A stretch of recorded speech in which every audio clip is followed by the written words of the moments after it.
नमस्कार मंडळी, तुमचं हिम्प्रियाज फूड लॅबमध्ये स्वागत आहे.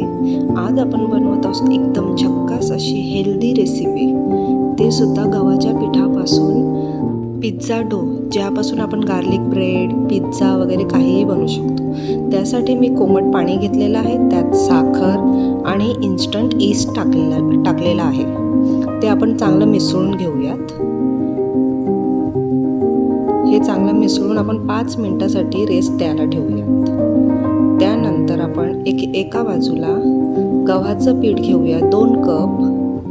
त्यामध्ये चवीनुसार मीठ, म्हणजे 1 टेबलस्पून मीठ, थोडं तेल आणि जे आपण ईस्ट बनवलेलं आहे, ॲक्टिव्ह केलेलं आहे, ते त्यात घालून चांगलं मिसळून घेऊयात. तुम्हाला आता घरामध्ये बनवताना मैद्याचा पिझ्झा बनवायची गरज नाही. मस्तपैकी हेल्दी पिझ्झा मुलांना खायला देऊ शकता. हा पिझ्झा, याच्यापासून जेव्हा आपण पिझ्झा बनवतो, तो पिझ्झा इतका हेल्दी आणि इतका टेस्टी लागतो ना, का कोणी म्हणणारच नाही का हा गव्हाच्या पिठापासून बनवलेला पिझ्झा आहे किंवा गार्लिक ब्रेड. इतका टेस्टी आणि सुंदर लागतो. आता याच्यामध्ये आपल्याला पाहिजे तसं, लागेल तसं आपण त्यामध्ये पाणी मिक्स करत चांगला डो तयार करून घेऊयात. आणि हा पिठाला आपण जितका चांगला मळू आणि रेस्ट देऊ, तेवढा खूप छान पिझ्झा आपला तयार होईल. पिझ्झा झाला, पिझ्झा बॉम्ब झाला, पिझ्झा पफ झाला किंवा गार्लिक ब्रेड झाला, हे खूप छान होतो याच्यामध्ये. ते काय आहे, तेच आपण मैद्याचे पदार्थ खायचे. डॉक्टर्ससुद्धा सांगतात का मैद्याचे पदार्थ खायचे नाही. मग आता आपण हेल्दी गव्हापासून बनवलेलं खाऊयात. आता बाहेर पण मिळतात का हा गव्हापासून बनवलेला आहे. आपल्याला कुठे माहिती आहे की ते गव्हापासून बनवलेलं आहे. तर घरामध्ये आपण अशा पद्धतीने गव्हाच्या पिठापासून डो बनवून घेऊयात आणि त्याच्याने आपल्याला पाहिजे हवं तितकं आपण पिझ्झा बेस वगैरे काहीही बनवू शकतो.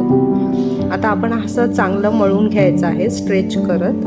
आता आपल्या हाताला चिपकतोय, पण तो कसं होईल, जितका आपण मळू त्याला तेवढा स्ट्रेच करून असं मळून घेऊ ना, तितकं तो पीठ आपल्या हात सोडून देईल, चिपकणार नाही आणि खूप स्मूथ असा मस्तपैकी मऊ असा पीठ मळून होईल.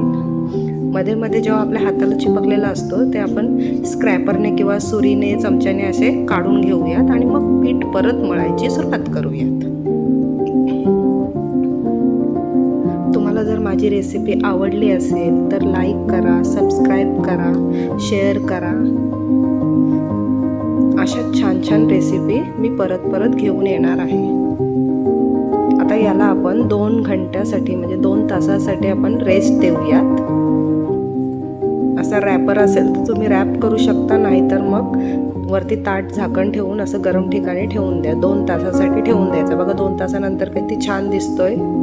आणि ह्यानंतर परत जर तुम्ही 1 तास रेस्ट दिली आणि मग आपली रेसिपी बनवली ना, आणखी छान लागतो. 2 तासानंतर बनवलं तरी चालतो, पण आणखी अजून 1 तास ठेवलं तरी चालेल किंवा 2 तासानंतर बनवू शकता.